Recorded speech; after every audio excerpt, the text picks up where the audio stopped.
I just want to tell Governor Brown, be careful what he whispers to me. I want to be real clear.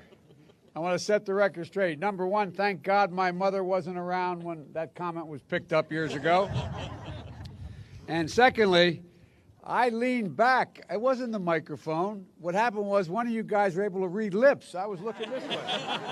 So this press is really talented. And, oh, my goodness. Look, the fact of the matter is you've heard eloquent statements from those who have benefited and will be devastated by the repeal of the Affordable Care Act. You've heard from Governor Brown, who straightforwardly stated exactly what this means. You've heard all of the detail of what the losses will be for ordinary and hardworking American people, middle-class Americans. But you know what? To me, what the Affordable Care Act was all about, I remember sitting in the Oval when we were finally decided this is the final product, and the president kidded me about it, but I said, you know what this does? It means an awful lot of people that I grew up with, an awful lot of families that I know are able to go to bed now and not stare at the ceiling and think, my God, what happens if my wife develops breast cancer or if I end up with a heart attack? I lose everything. I lose everything. What happens if our child has diabetes? How are we going to be able to cover that child? What do we do? This bill is about peace of mind.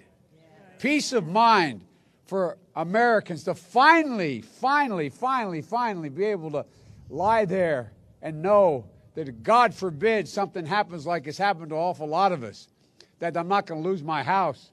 I'm not going to lose everything. I'm not going to leave my family in distress. And you know, when we did the Affordable Care Act, one of the things I said and the president said and others behind me said, we know, just like when Social Security was passed, there'd have to be improvements made. We'd watch it and see what happened. And the improvements are all doable. They're all within our wheelhouse. You don't have to take this act, which has been incredibly beneficial, not only, by the way, to individuals, but total health care cost in America. What has happened, and Doc, you're making the point. Every one of the folks behind me has districts in their state or in their district where the opioid epidemic is real. You got 1.4 million people who are now able to, who are addicted to opioids, being able to get the mental health care as well as the treatment, the drug treatment needed to be able to move them into a position where they can regain control of their lives. Elimination of this, the costs are enormous. The cost to law enforcement, the cost to the community. There are so many hidden costs that will be resurrected here if this was repealed. But you've all been standing here a long time and it's cold. Let me cut to the chase.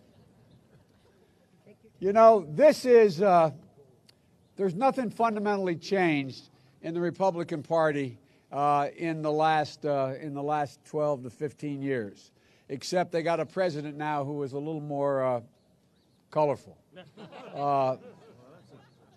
That is polite, but it's about time we're polite. But look, folks, here's the deal. When you cut to the chase, we're talking about eliminating close to $1 trillion in benefits that go to people to be able to meet the commitment we made that health care is a right, and we're transferring all of that to the wealthy. That's what this is all about. It's about a transfer tax, basically. Eliminating the Affordable Care Act means eliminating an awful lot of things that people badly need in return for what? So the 0.9% increase in taxes for people making over $250,000, couples, can be returned to them so that drug companies and insurance companies and medical device companies can benefit. It's a transfer of about $1 trillion from those folks out there to everybody in this country. That's what it is. And that's classic Republican politics. This is a tax bill for them.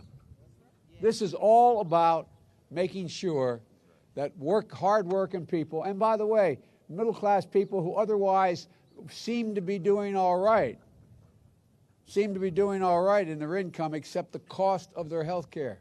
And it's saying, okay, pal, what we're going to do is we're going to transfer back close to $1 trillion to people who, in fact, don't need it.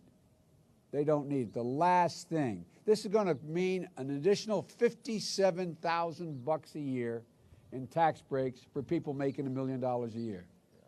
Now, I believe if you lined up all the millionaires in America and said, do you think this is fair? I think they'd say no. I really do. I honest to God believe they'd say no. If it means all the bad things that happened before are coming back. I had planned on saying a lot more, but the truth of the matter is, Jerry Brown summed it up. Matter of fact, he got me so cranked up I was about to take my tie off. So, and by the way, I think he's the best governor in the United States of America, too. Anyway. Thank you.